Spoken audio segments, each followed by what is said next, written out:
فرش التراب يضمني.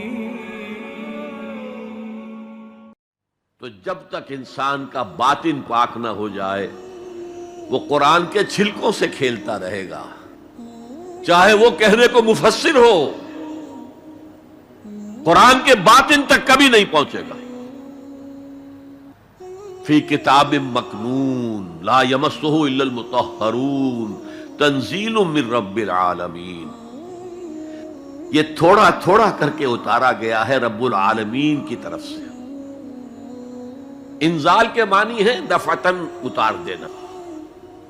لیلۃ القدر میں آیا انا انزلناہ فی لیلۃ القدر.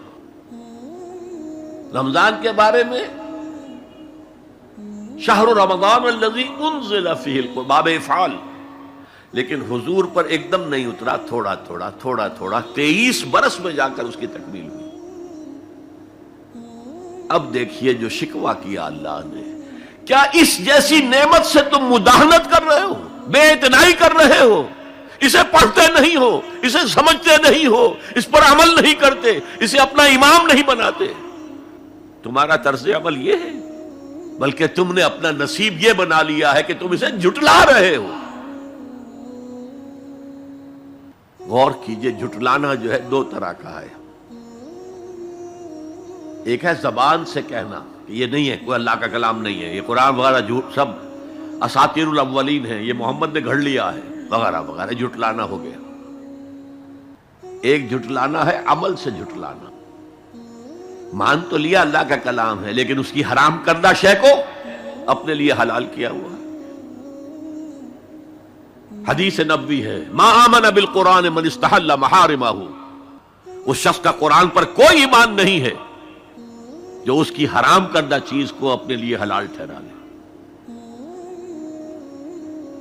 اس سے اعتبار سے غور کیجئے، اور اس کی مثال بھی دی ہوئی ہے سورہ جمعہ میں.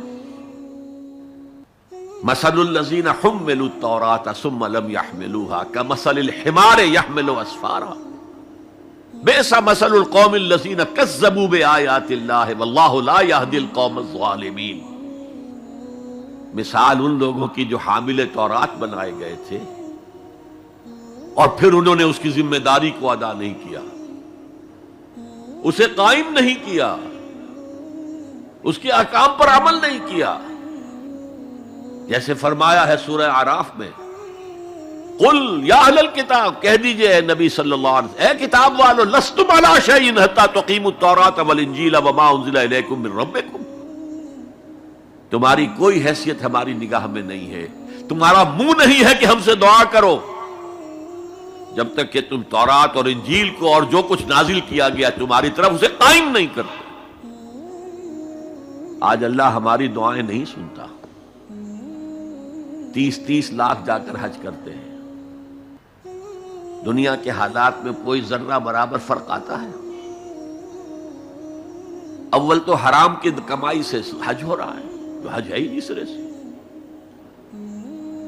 جو کچھ کرتے گئے تھے سودی کاروبار وہی آ کر دوبارہ شروع کر دیا. سرکاری ملازم تو جو رشوت پہلے لے رہے تھے اس کے بعد آ کر شروع کر دیا. یہ کیا ہے؟ یہ تکذیب بالعمل ہے، جھٹلانا ہے. تم نے اپنا نصیب یہ بنا لیا ہے کہ تم قرآن کو جھٹلا رہے ہو جیسے کہ انہوں نے جھٹلایا تھا. مثل الذین حملوا التوراۃ ثم لم يحملوها كمثل الحمار يحمل اسفارا. ان کی مثال ان گدھوں کی سی ہے جن پر کتابوں کا بوجھ لاد دیا گیا. مکالمات فلاطوں، گٹھڑی باندھ کر گدھے کے اوپر رکھ دیجئے تو کیا وہ واقعی منطقی اور فلسفی بن جائے گا؟ یہ مثال اللہ دے رہا ہے. اور یہ مثال کیوں دی گئی ہے؟ اس آئینے میں ہمیں ہماری تصویر دکھائی گئی ہے. تم اگر قرآن کا حق ادا نہیں کر رہے تو تمہاری مثال وہی ہے جو یہود کی تھی. بئس مثل القوم الذین کذبوا بآیات اللہ. بری مثال ہے اس قوم کی جس نے اللہ کی آیات کو جھٹلایا. تو زبان سے تو یہودیوں نے کبھی نہیں جھٹلایا تورات کو، عمل سے جھٹلایا ہے.